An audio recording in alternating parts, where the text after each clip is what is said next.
या महाराष्ट्रात चड्डी बनियान गँगने हैदोस घातलेला आहे।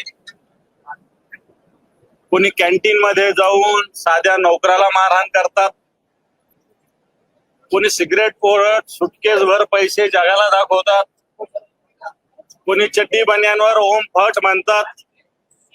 आणि मग ही चड्डी बनियान गँग आधीच्या एक 10-20 वर्षापूर्वी दरोडेखोर अशा पद्धतीनं चड्डी बनियान गँग ज्याला म्हटलं जायचं, शेतामध्ये वस्त्यावर दरोडे टाकायचे। आता शेतामध्ये वस्त्यावर नाही तर या महाराष्ट्रावर दरोडा टाकण्याचं काम ही चड्डी बनियान गँग टाकते। टेंडरचे घोटाळे यांच्या बाहेर येतात, नोटाच्या यांच्या बॅगाच्या बॅगा बाहेर येतात। आणि म्हणून या चड्डी बनियान गँग ही जी आहे याच्या विरोधात हे महाराष्ट्राला लुटतात, महाराष्ट्रावर दरोडा टाकतायत। 50 खोके एकदम ओके यांच्यासाठीच ही घोषणा आहे। आणि म्हणून आज आम्ही महाविकास आघाडीच्या वतीनं या चड्डी बनियान गँग आणि हिला सपोर्ट करणारे, हिला पाठिंबा देणारे, याला आशीर्वाद देणारे महाराष्ट्राचे मुख्यमंत्री असतील, दोन्ही उपमुख्यमंत्री असतील, कारण तेही जबाबदार आहे याला। जर त्यांनी यांना आवरलं असतं किंवा आवर घालायचा प्रयत्न केला तर निश्चित थांबतील, परंतु यांचे दररोज मोठे मोठे पराक्रम बाहेर येतात। आणि म्हणून या ठिकाणी आज आम्ही चड्डी बनियान गँगच्या विषयी एक आंदोलन केलेलं आहे। बनियान घालून आणि टॉवेल गुंडाळून हे आंदोलन आम्ही केलेलं आहे। थँक्यू। आज महाराष्ट्रामध्ये यशवंतराव चव्हाणांच्या पासून राजकारणाची एक परंपरा आणि उच्च अशा प्रकारचा दर्जा राखला जातो। आपण जर बघितलं की गेल्या काही वर्षापासून या महाराष्ट्रामध्ये ज्या पद्धतीने कायद्याची भीती, सरकारचा धाक हा राहिलेला नाही।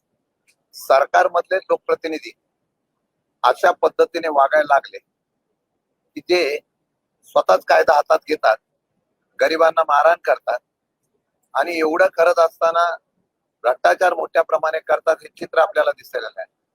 आणि जनतेमध्ये एक वेगळ्या प्रकारची तीव्र नापसंती या लोकप्रतिनिधीमुळे झाल्यामुळे या सर्वांचा निषेध करण्यासाठी आम्ही आज या पायऱ्यावर, निदान आम्ही हे आंदोलन केल्यानंतर तरी त्यांच्या मनामध्ये सुबुद्धी यावी, निदान संस्कृती आणि सुसंस्कृतपणा यावा एवढीच अपेक्षा व्यक्त करतो।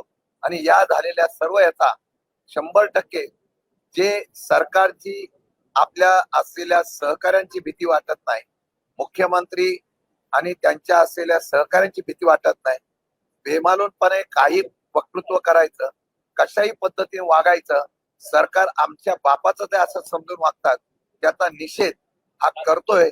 परंतु जनतेला सुद्धा त्यांचा हा प्रकार दिसावा म्हणून आम्ही आंदोलन केलेलं आहे। पार्टी विथ डिफरन्स अशा पद्धतीनं भाजपाची स्वतःची भूमिका असताना आज पैशाची बॅग एका मंत्र्यांच्या खोलीमध्ये दिसते, त्याच्यावर कारवाई होत नाही। स्वतः कॉग्निजन्स घेऊन पोलिसांनी तपासला केला पाहिजे की पैशाची बॅग होती का कपड्याची बॅग होती। मला वाटते गृह खात्यानं यामध्ये कारवाई सो मोठो केली पाहिजे, या मंत्र्यांना बोलवून त्याचा जबाब घेतला पाहिजे।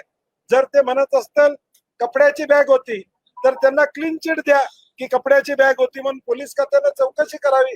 संभ्रम अवस्था जी महाराष्ट्रामध्ये आहे या सगळ्यामध्ये, याचा अर्थ या सगळ्या गैरकृत्याला सरकार पाठीशी घालते आणि म्हणून त्याचा निषेध करण्यासाठी आम्ही महाविकास आघाडीतर्फे आंदोलन केले। हमने आज जो महायुति के लोग हैं, सत्ता पे बैठे हैं, भारतीय जनता पार्टी के अलाय है, जिस प्रकार गुंडागर्दी महाराष्ट्र में कर रहे हैं, एक विधायक जो विधायकों के लिए कैंटीन है उसमें जाके एक सामान्य आदमी को मारता है, एक मंत्री घर में बैठ के सिगरेट पीसते हुए नोटों की बैग बताता है, एक मंत्री चड्डी बनियान डाल के पूजा अर्चा करता है।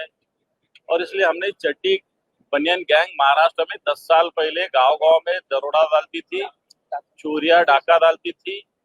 अब यही लोग महाराष्ट्र पे डाका डाल रहे हैं, महाराष्ट्र को लूट रहे हैं। और इसलिए इनके खिलाफ हमने चड्डी बनियान गैंग के खिलाफ आज हमने महाविकास आघाड़ी की ओर से आंदोलन किया है। उदय सामंत थोड़ी देर पहले बोल के गए कि जल्दी ही वो राज ठाकरे की मुलाकात करने वाले उनके घर जाएंगे। ठीक है, उनका उन्होंने कहा घर जाना कहा जाना उनका विषय है, उससे हमको लेना देना। Thank you.